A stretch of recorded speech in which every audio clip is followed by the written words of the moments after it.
Shabbat Shalom to all of you. This Shabbat is a special Shabbat. It's a triple Shabbat. It's called, this is the Shabbat of the first parasha of the fifth book, the Humash, the Devarim Sefer, the book of Deuteronomy. We also call this Shabbat a Shabbat Hasom, or the Shabbat of the vision, because we read in the Haftorah the vision of Yeshayahu, the prophet Isaiah. And also, at this time of the year, on this Shabbat, we commemorate Tisha B'Av. This is a very hard time of remembrance, Sahor. Interestingly enough, I always told you that our calendar is not pure coincidence, but from the beginning, in Bereshit, in Genesis, we are told that our Creator appointed special times for us, and everything that happens has a reason. Tisha B'Av, it is a time of the night of Av. It's a very hard time for us Jewish people, because we remember many things that have happened. You know, according to Mirashim, everything wrong that could go wrong happened in Tisha B'Av. But one of the things that we are going to remember too is the destruction by the Babylonians of the first temple, and then the destruction by the Romans of the second temple. Then many other things through the history, Jewish history, have happened during this festival. Many things are happening. Even just I received an article, very interesting, talking about that this is the time in which we are, this last thing that just happening, the signing of, supposedly, they are trying to sign these treaties with Iran about the non-proliferation of the nuclear capacity of this country. It's all around this time. For example, I don't know how many of you remember, many of you are very young to remember, but some of you like me that they are still young, we remember about the Olympics games in Germany, in Berlin, you know, in Munich. When that happens, the assassination of the athletes at that time. Then we're seeing many things, catastrophes that happen to Israel. And part of the reason is for us, Israel, to be aware that we are constantly under attack and that we need to look upon our Creator. If you have put a little bit of attention to the Haftorah, and the reading the Haftorah, look at what the prophet Yeshayahu is speaking on behalf of our Creator about, I am tired of your religiosity. I am tired of your being, coming to me and postering yourself and bringing me korbanot. They don't have any value, any meaning whatsoever. You see, we have confused something, and we have substituted many things for religious appearances instead of the reality of who we are. And our Creator look at us directly, look at inside us. You know, Yochanan, the prophet Jeremiah, he keep telling us that only is the Creator who really knows our heart, that means knows our intention. And He's the one that waits to judge our intentions. And we are judged by our intentions, even by our mere thoughts. You know, Yeshua HaMashiach, Jesus our Messiah, He told us in the same way. He showed us that He said, you know, it is not what you say, what you do. It's already in your thoughts, in your ideas, in your intentions that you are being judged. This is the reason that we are constantly, we need to make a teshuvah. And at this time of the year, we in the community, it is customary to fast for Tisha B'Av. You know, the community is going to be fasting tomorrow. And they start this evening, sunset, and go all day. The basic fastings that have Israel, all depending about which community you belong and what tradition do you follow. But the one that our sages and rabbis tell us that the only one that it is very clear, stipulated in the Haftorah, and especially in the Torah, it is the Yom Kippur, you know. But even there, I had my own understanding. It's not that our Creator is asking for fasting. It's interesting. He's not asking us for fasting. He is asking us for us to really do a search within ourselves, you know, to castigate, if we can use it, you know, our own souls, to make ourselves poor of a spirit. That means to really humble ourselves before Him and to search within ourselves what are the things that are getting us away from Him. That is the true fasting, believe me or not. Because the fasting is the personal, the physical thing that you do. Don't bring to you anything until you do it in the spiritual way. You know, there are other religions that they castigate themselves, they flagellate, they do things that are atrocious, they do what we call self-sacrifices, you know. Asceticism, they, for example, in other religions, you know, they flagellate, they cut themselves, they go through their knees, they walk in their knees, they try to suffer, you know. This is not the suffering that our Creator is asking us. He's asking us a greater suffering. And believe me or not, the physical suffering is love for a while. But the greatest suffering that He is asking us, the realization about who we really are and what is the things that we are doing. It is searching within ourselves.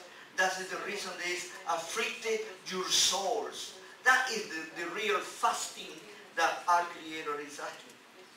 Why is that? Because it comes from the word also to understand the sahor, you know, the remembrance. It's interesting that when we start the book of Devarim or Deuteronomy, this book falls at the time of Tisha B'Av. And what is Tisha B'Av? It is in communities, they ask us to fast. But instead to us to fast, I would ask you to remember. It's better to remember what happened in those times and to look at our Creator and to see what really is happening. Because these are instructions by our Creator to us, His people, to be aware that when things happen to us, it's because there is something that we are not doing right. You know, I have told you before, I have been speaking to you for a long time, that we love being religious, but we do not want to be honest with ourselves. And what our Creator is asking us is just the opposite. To be honest with ourselves in the way we can go to our Creator and to do a true teshuvah. The words are easy, but the realization is coming back and returning to Him. And the only way that you can return to Him, blessed be His name, is in this way. When you acknowledge who we really are, then there is no any facade. There is no any covering from us. And the only one that can cover us, it is our Creator. This is the true sahor, and the true repentance, and the true humbleness before Him. You know, how many times we have played the game of being religious. How many times we have done mea culpa, and no means nothing. But it's time that we are honest and sincere. This parasha, Devarim. This is a book, the fifth book of the Chumash, the fifth book of the Pentateuch. This is the ending or the closing of the Torah for our traditions. And here, this book in itself has created also controversies among our sages. We are divided among the understanding of this book. Some of them, they say that it's a direct word from our Creator, and many say this is all the inspiration of Moshe Rabbeinu. Whatever is the situation, because there are two sides in our groups, in our community. Some, they want to make only mere over spiritualization, and others, they want to make all mere humanity, the humanization. Let me tell you, we need to be in the center. We need to be in the main role. Now, what I mean the main role? We need to understand this simple thing. All of us, human beings, and everything in the creation that we can see, has been made, created by our God. Blessed be Him. He is the one that made us. We have been made to His likeness and image. And we are part of that creation. And we are the top of that creation. You know, and we have been given special qualities in order to take care of the whole creation. Let's look back and see what we have done as a humanity. And you can see how a terrible job we have done. Now, do you think that there is no reason to at least to humble ourselves for a while and to say, oh my God, we have done a terrible job of being the supervisors of this beautiful creation that you have given to us, and look at how we have destroyed. You know, you have groups like a Greenpeace that they talk only about the environment. The environment, this is like a doctor who sees to you some kind of things over your skin, you know, and then he say, oh, let's put some kind of ointment, you know, to cover, you know, and you don't look what is inside, what it really is the disease. You only treat the symptom. And it is time that we treat the disease and we get away of treating only symptoms. Love for all the world that won't take care of that. Goodwill for the people won't take care of that. Because we need to start acting and doing things that sometimes it is important.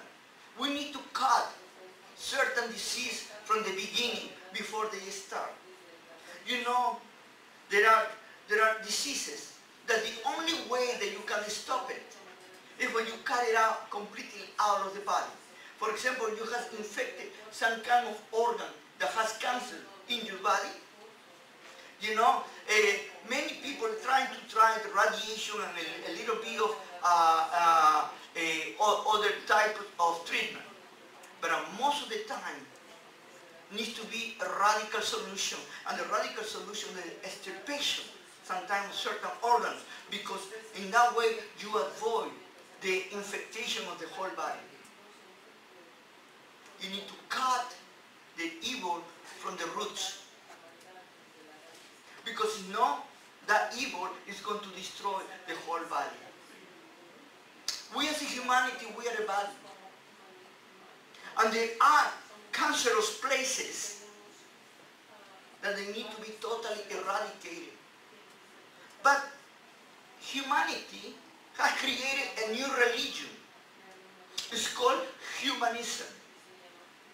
And this religion called humanism, it is that man is above everything else. You know? And saying, man is above all the creation, is above everything else. And being man above everything else, you know, men can do whatever they want to do, and they can go without any problem. All depending who has the power. You know, and there is no submission, and there is no acknowledgement about who is in charge, who is our Creator. And because of that, humanity is paying the causes of the self-destruction. Parashat Devarim, Moshe Rabbeinu is going to be speaking. This is a book in which is talking from third person to first person, like different to the other books that were basically all talking in third person. Here we are going to see that Moshe Rabbeinu is the one that's passing through this teaching. The word Devarim, what I mean the words, the redundancy is there, but in the Latin language they nominated this word from the Hebrew, from the Greek language, Deuteronomion. Deutero, or second, nomos, or second law, that also known as the repetition of the law. This term is found in the book of Devarim, in chapter 17, verse 18, when Moshe Rabbeinu is giving the instruction about when you are going to have a king, and the king needs to write a Torah, no? And they're called the term Mishneh Torah. And from there they have taken the idea of the repetition of the Torah. But this book, this fixed book, it is not really a repetition. Because to our own surprise maybe, you are going to find many teachings that were not found in the other 4 books. They are new ones. And at the same time, there are things that they don't mention from the other books. They cannot be a repetition when there are new ones, and there are things that have not been mentioned from the other books. I told you that this idea is divided about this book by the sages. Some of them they say that was direct the word of God, and others say that this book is the direct word of Moshe Rabbeinu, you know, the word of man. In my understanding, my personal understanding is in this way, that Moshe Rabbeinu here specifically is acting as a prophet. What it means in this way? That he is the mouthpiece of our Creator, and that he is telling us what our Creator wants for us to know. And also it's important the difference here with the first 4 books, because he is talking to a different audience. What is this different audience? Is the second generation. It's not any longer the first generation that he spoke at the beginning in Har Sinai. You know, the word Horeb, the Har Horeb, it is synonym with Sinai. And he is talking again to them about what was given to them from the beginning. And he's making a recount of what happened from the beginning when they left from Egypt, and how they were going in the journey. And in the last parasha of the last book, Bamidbar, we saw the last parasha was Maseh. That means the journeys, the steps or the stations that they went through. Well, if you read some of the names that is given in this introduction by Moshe Rabbeinu, in certain ways some of the sages say that this is an indication about the areas in which Israel openly disobeyed our Creator or doubt about our Creator stance. There have been many questions by other by people. For example, one of the regular questions they receive over and over is about why is Moshe Rabbeinu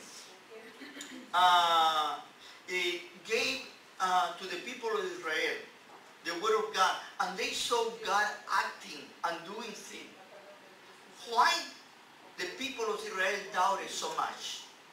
Did they really saw the mighty power of our Creator, or that was only an idea that was passed through them? You know, or there was a vision? You know, because if you see something that is fundamentally extraordinary, that's going to be put in your head for the rest of your life. And I don't think you're going to be able to be so easy to forget. What about the first generation when they saw the mighty Pharaoh of Egypt to be defeated by the God of Abraham, Isaac, and Jacob? How can you explain the crossing of the sea, in a miracle way? And how can you see the total defeat of the almighty army of Egypt? How can you explain the walk in the desert and all the miracles that our Creator performed for these people? Getting water, saving them from plagues and even seditions among themselves, the sins of them, plagues and so many things, and was stopped. How our Creator helped to destroy the enemies of Israel in that way. How we can forget that? But it's so easy when you're a human and you are so interested in yourself alone, when you are self-centered. And this is one of the things that our Creator is going to try to convey to Moshe Rabbeinu, to this new generation. And say, remember always who is with you and who is the one that is giving you all these possibilities. Let me read to you something that to me caught my attention and was very interesting. So we departed from Horeb and went through all that great and terrible wilderness which you saw on the way to the mountains of the Amorites, and the Lord our God has commanded. So then we came to Kadesh Barnea. And I say to you, you have come to the mountains of the Amorites, which the Lord our God is giving us. Look, the Lord your God has set the land before you. Go up and possess it. And the Lord God of your father has spoken to you. Do not fear or be discouraged. God is telling them that He is going to be with them. That they don't need to be afraid of anything. And every one of you came near to me and said, let us send men before us, and let them search out the land for us, and bring back word to us on the way by which we should go up, and of the cities into which we shall come. Here there is a difference from chapter 13 and 14 of the book of Bemidbar. In the book of Bemidbar, it's God who sent. Here looks like that. It is a request from the people to ask Moses to send the spies. Nevertheless, you will not go up, but rebel against the command of the Lord your God. And you complain in your tents and say, because the Lord hid us, He has brought us out of the land of Egypt to deliver us into the hand of the Amorites, to destroy us. Where can we go up? Our brethren have discouraged our hearts, saying, the people are greater and taller than we, and the cities are greater and fortified up to heaven. Moreover, we have seen the sons of the Anakim there. Then I say to you, do not be terrified or afraid of them. The Lord your God, who goes before you, He will fight for you according to all He did for you in Egypt before your eyes. Again, repeating again. Why He repeating so many times these things? Because this second generation is going to do exactly the same thing of the first generation. They need to get in the promised land. But what is interesting here, and this is a point that I want to emphasize in everything. God gives us the go-ahead to do it. But we are the one that we need to work out. We are the one that we need to do the conquering. We are the one that we need to do the thing. He gave us a wonderful land. But the land, the fruits or the harvest won't grow up only because we wait with our arms crossed. We need to prepare the land. We need to plant the seed, and we need to put the water, and we need to wait until the harvest comes. There is a work. God takes care of the rest. But we need to do our part. It's like this is a partnership. He protects us, He covers us, but we need to do the work. You know, how many people think, well, I have faith in God. I want to wait that He heal me. I want to wait that He does that for me. You know, or I want to wait that He give me money. I want to wait that He's going to make me rich. I want to wait that, you know. And you can wait then the rest of your life and you won't go anywhere. Now, I can assure you for that. But there are many people, and there are many people that they're supposed to learn from God, that they teach you that the only thing that you need to do is to ask, and He will give it to you. You know? We are so naive. I don't want to use another word because I don't want, but we are so naive. And the people, you know, I was one time in one place that a guy said to the people, you know, God said that He will multiply whatever you give to Him. I don't know what he got it, but he said that, you know. And then he said, 20,000 fold. If you give me $2, He's going to give you $20,000. You give me $20,000, He's going to give you 200,000. And he started doing the mathematics. No? People start giving money. Why? Because that's what they call it, the lottery. You know? That's the philosophy of the lottery. You pay very little and you get a lot of money. No? That is, and how many of us we have been caught by the philosophy of the lottery? It's not sad? Even my friend, Baruch, who's sleeping, knows that. Then this is part of the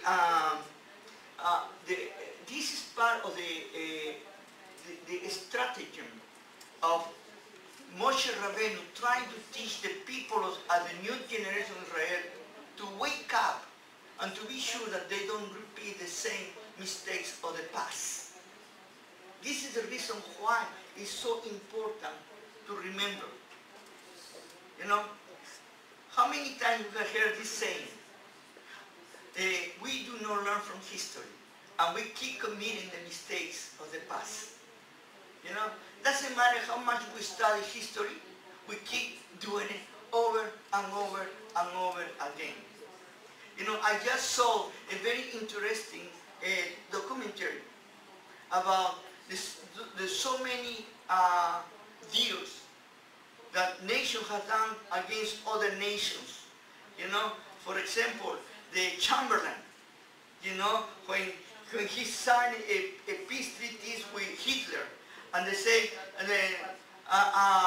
and we have here a paper in which never ever more we are going to have a war against the Germans, and the Germans won't declare the war to us, you know. And that paper was worth nothing. How many of you can remember about President Clinton when he signed the non-proliferation atomic bomb with North Korea? Yeah. Okay? And North Korea has more atomic bomb now than ever, but they had a paper.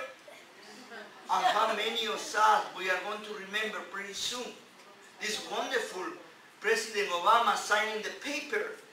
We Iranians, Khamenei, who has said death to United States, death to Israel. We are going to destroy Israel. No, but you know, we have a paper. We have a paper. Men's paper worth nothing. We need to remember that men are liars. The only one that's true is our Creator. Don't trust in men. Why Jeremiah Yochanan say, curse the man who trusts in men, but blessed be the man who trusts in our Creator. The scriptures speak for themselves. But still we are so naive because we are in the easy believism. Next, let me continue. Then I say to you, do not be terrified, afraid of them. This is verse 29, verse 30. The Lord your God who goes before you, He will fight for you according to all He did for you. Egypt before your eyes, and in the wilderness, where you saw how the Lord your God carried you as man carries his son, in all the ways that you went until you came to this place. Look, he's talking to the second generation. You saw it. You were a witness. What our Creator is capable to do, he took you by the hand like a son. And you're still doubting? Next. Who went in the way before you to search out the place for you to pitch your tents, to show you the way you should go, in the fire by night and the cloud by day. Look at all that he had done for you, and you are still doubting about his presence. Well, many of us, we have decided that we don't believe in God.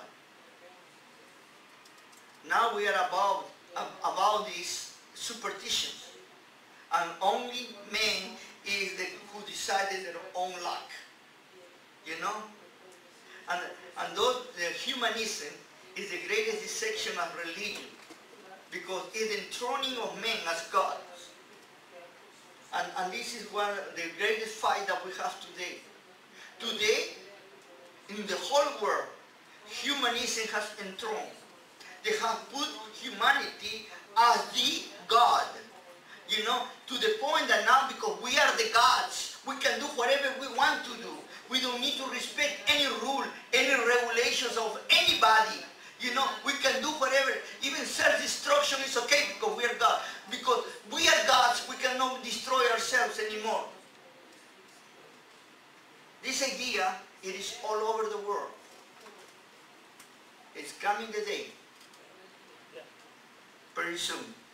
And then, and the Lord heard the sound of your words and was angry and took an oath, saying, surely no one of these men of this evil generation shall see that good land which I swore to give to your father, except Caleb, the son of Jephunneh. He shall see it, and to him and his children I am giving the land of which he walked, because he wholly followed the Lord.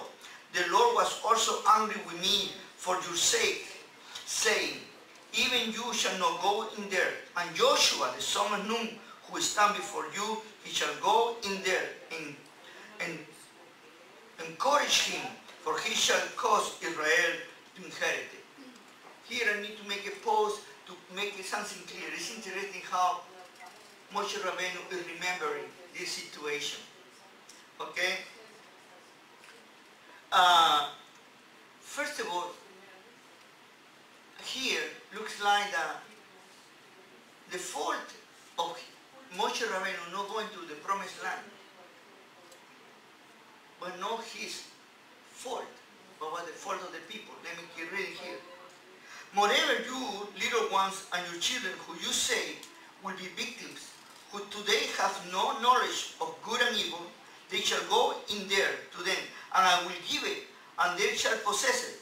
But as far you turn and take your journey into the wilderness by the way of the Red Sea. Then you answer and say to me, we have sinned against the Lord, and we will go up and fight, just as the Lord our God commanded us. And when every one of you has girded of his weapons of war, you were ready to go up into the mountains. And the Lord said to me, tell them, do not go up nor fight, for I am not among you, lest you be defeated before your enemies. So I spoke to you, yet you will not listen, but rebel against the commands of the Lord, and presumptuously went up into the mountains. And the Amorites who dwelt in the mountains came out against you and chased you as beasts do, and drove you back from the Shear to Homa. Then you returned and wept before the Lord, but the Lord will not listen to your voice, nor give ear to you. So you remained in Kadesh many days, according to the days that you spent there. What is trying to tell? This is to the second generation.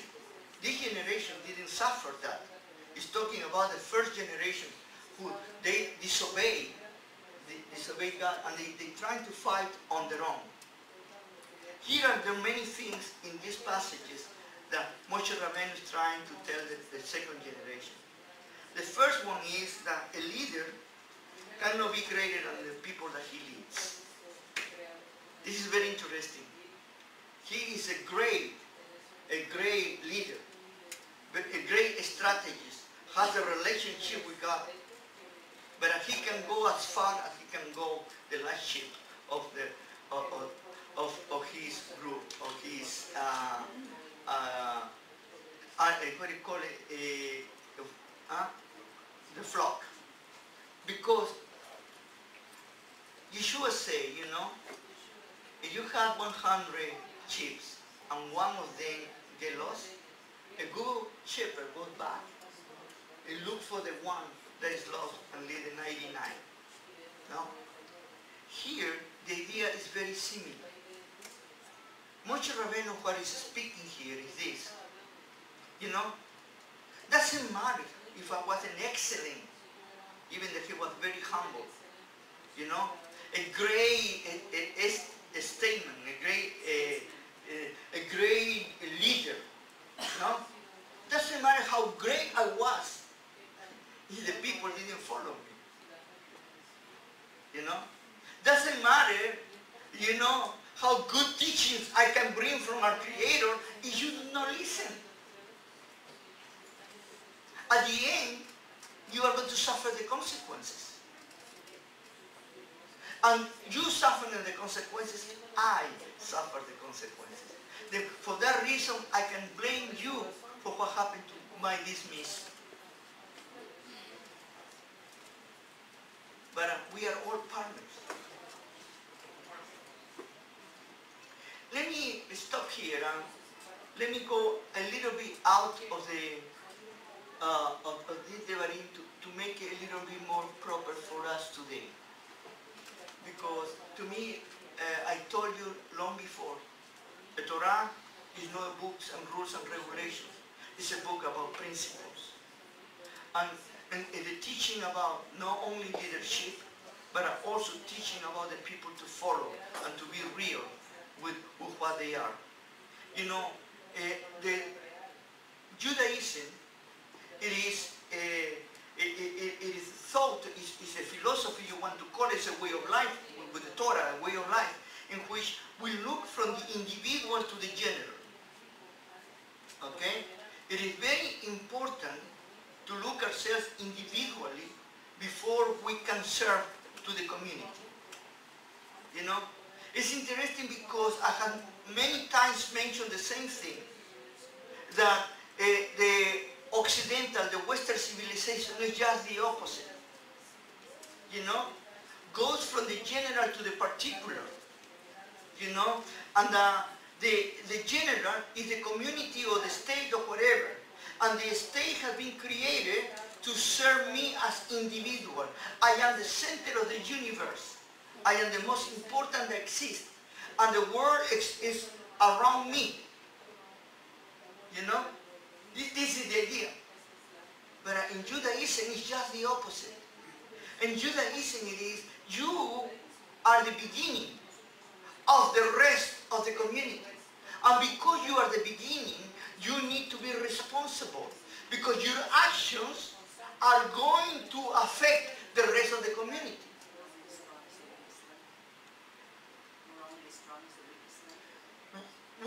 We are stronger as the weakest link that we have. It's true. I know how many times I have given you this example about in the 80s here in Canada with the AIDS epidemic, you know, and how the blood contaminated was given to children, and many children were contaminated with that disease. Why? Because we didn't want to check, or we didn't want to hurt anybody's feelings. Because what's more important, to be politically correct, to be sociologically correct, to be religiously correct, than to be honestly correct for the truth. You know, and many innocents die because of that. This is the idea of this new system, the system in which The majority is the one that take care of the rest. You know, and usually that's what it takes us to destruction. Fanaticism takes us to the wrong place.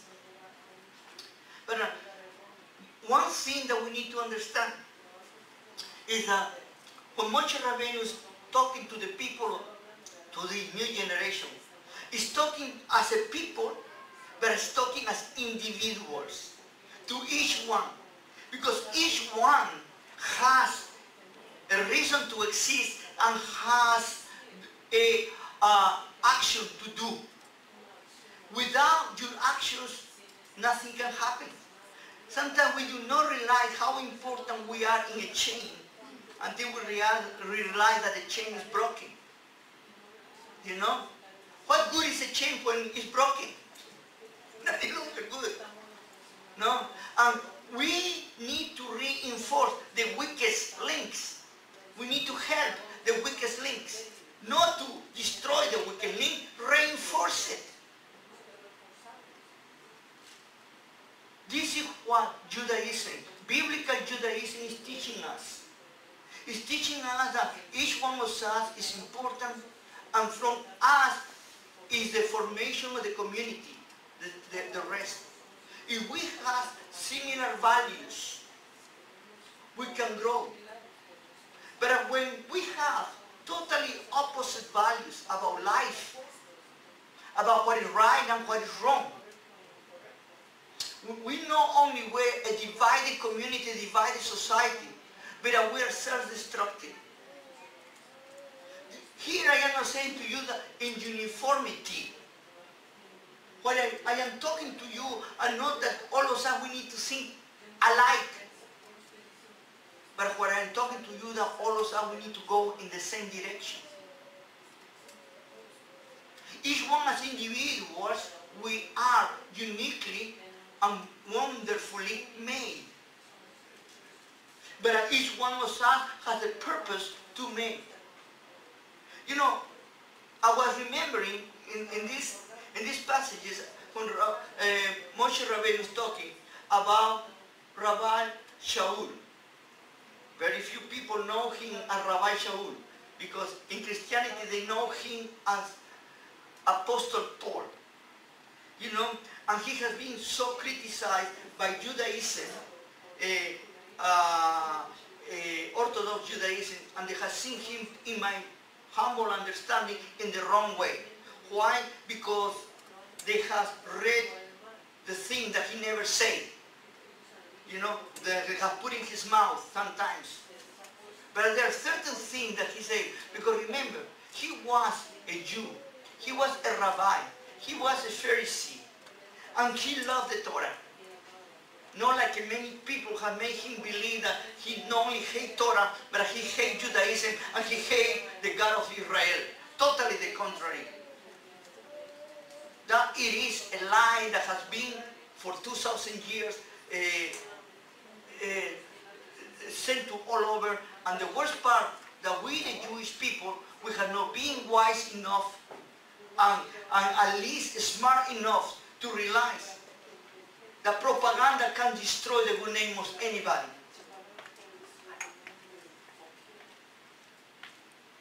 How many people has talked against me without even knowing who I am?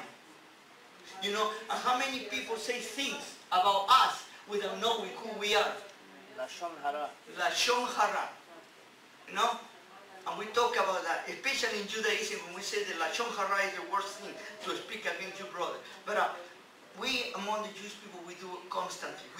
We love to talk bad about others, and then we are paying the price. But here is one thing that is important to understand. Rabbi Shaul speak about the body. You know, and makes a beautiful parallel about the human body with the community. You know, in the human body, there are many parts. You know, a human body doesn't have two heads. Has only one head. Can you imagine somebody with two heads? No? Okay, we have only one neck. Not to next. And then there is two things, and all the things we have repetition of part of the body. And even he said, the most special parts are kept with more, more reverence. And the other parts are let it go to be seen. Another thing is, but it's interesting, many times the most important parts of the body are not seen. You know, how many of you has exposed your brains or your heart to everybody? You know, those two little elements of organs in your body are so important, but believe me or not, unless you go to and they do a scan or something special, they can see what is there. Or unless they open up you and they change the heart. But those parts of your organs are not seen. But without those organs, you cannot live. You see, this is what sometimes we think the most visible parts, we think are the most important parts. It's totally wrong. It's what is inside the body. But every part in the body is so important that everybody needs to function. Moshe Rabbeinu is talking here and preparing this new generation, that each one of you need to play a very important role to conquer the land that God has already given to all of you. But you need to be together. If you are not together, it won't happen. You know, you have heard me this before. I'm sorry that I repeat myself, but there are some new of you. But I had one experience long time ago with my toenail.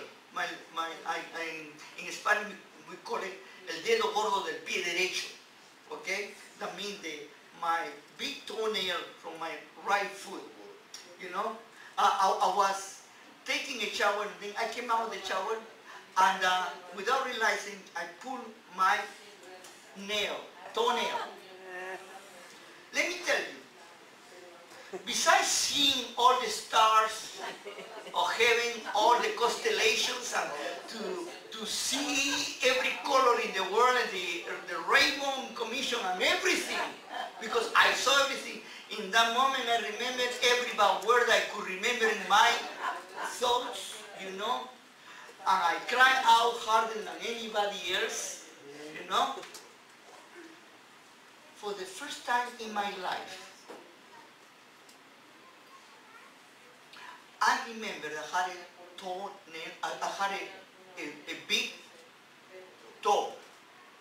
I didn't know that my toe existed until that day. And I didn't realize how important it was in my body. And let me tell you, that hurts. And the only time that you realize that you're missing somebody, when it's hurting.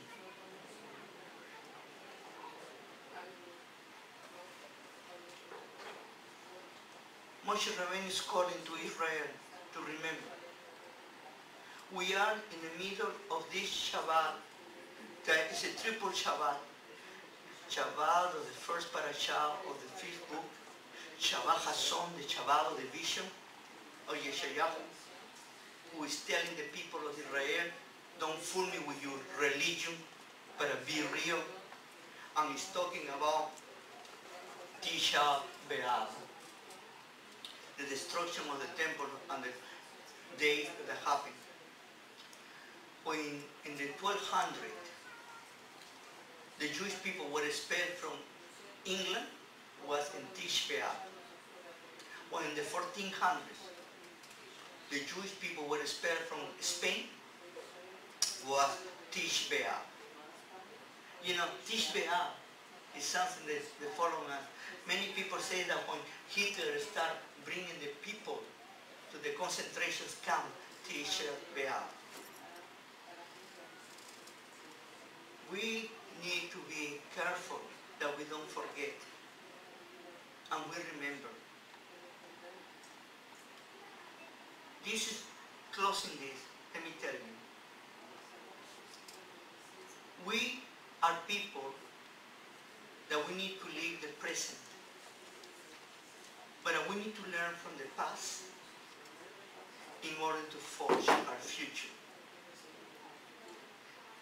The problem with the people who live in the past, it is that they don't have life. And the problem with the people who live in the future is they don't live in today. The only thing that you can mold and change is today. The past is already gone and the future has not come. But you can be sure that you can mold today. Our God is the God of today because He has already forged for us the future. But we need to remember our past in order not to commit the mistakes of our parents. Have a wonderful Shabbat and an easy fast if you want to fast for the next day. Shabbat Shalom.